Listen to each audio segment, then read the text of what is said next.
Yan. Hello guys! Welcome back to my channel. Ngayon guys, i-unbox na naman natin itong binili nating cellphone sa Shopee. So, sa Shopee kasi, pag ganitong gadget, kailangan nating i-videohan natin para in case na magkaroon ng bolilyaso. So, may evidence. Ngayon ko natanggap ito sa office, diniliver kaninang tanghali. So, eto siya. So, yan. Kailangan videohan. Ganito ko siya natanggap. Ganyan. So, ngayon, March 10. March 10 siya. Yan. Videohan natin lahat ng side. Yan side. Yan side. And then yan side. And then pa ganyan.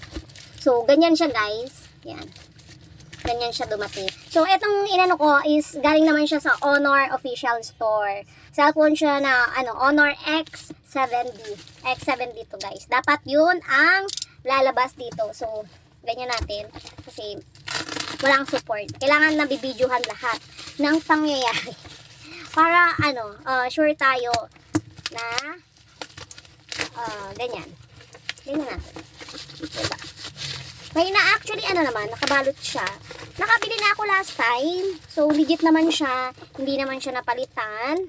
So, dapat lang naman talaga. So, ang laking tiwala ko din talaga sa Shopee. Na ganun. Kasi sa official store to guys yan yung papel. Wait lang. Pakita ko lang yung papel. Wait lang. Yan siya. So, yan. Basta yan. O yan. Yan yung papel niya. So, hindi naman siguro tama ba? Hindi naman siya yan. Yan. Ito yung phone niya. Nakabox siya. Yan. Para makita nyo. Yan. Ganyan siya. Oh my God. So, dito na natin siya buksan kasi nandito naman talaga. So, dahan-dahanin natin. Baka mabutas. Ay, nakakatakot talaga itong cutter na to eh. So, ayan. Ay, masakit. Hindi siya masyadong nabuksan. So, dito, yan, dito na natin buksan. Baka makat pa yung ating kamay. Tararan, sana, yan. Kita nyo guys. O, yan. Yan.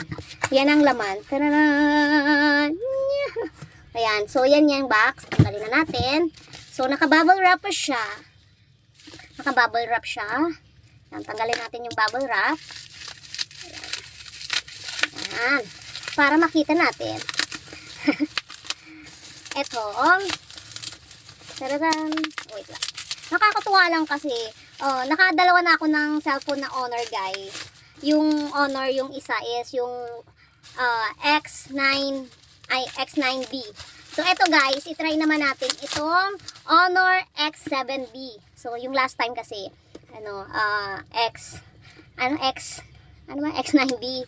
Ito X7D. So naka-sealed pa siya guys, yan. Yan. Naka-sealed. So, wala pa siyang bukas-bukas, yan. So, kailangan natin buksan, syempre naman. Kasi, kung hanggang doon lang yung bubuksan natin, mamaya yan pala, wala palang lamang cellphone. Paano na tayo niyan? 'Di ba? Iiyak na lang tayo. Ang mahal-mahal pa man din ito, guys. Ha? So, pwede kayong mag-check out nito, guys. Ilalagay ko yung links, maraming links. Yung link niya sa baba. Para, 'di ba? X7D naman to. So, malaki ang ito guys eh. 256 and 8 gig. Oh, diba?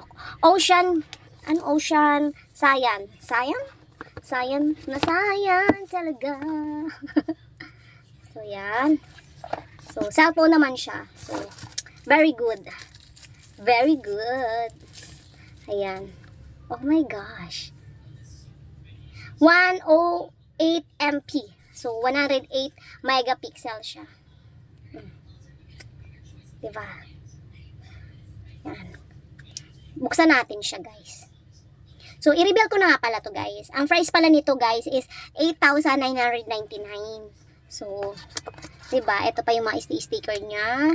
So, ang specs nito, habang inaano ko, ang color nito is Ocean Cyan, and then ang RAM nito is 8 gig and 256 gig ito. Actually, ang alam ko nito is 16 gig kasi 8 plus 8, ganyan. So, yun. So, yun lang.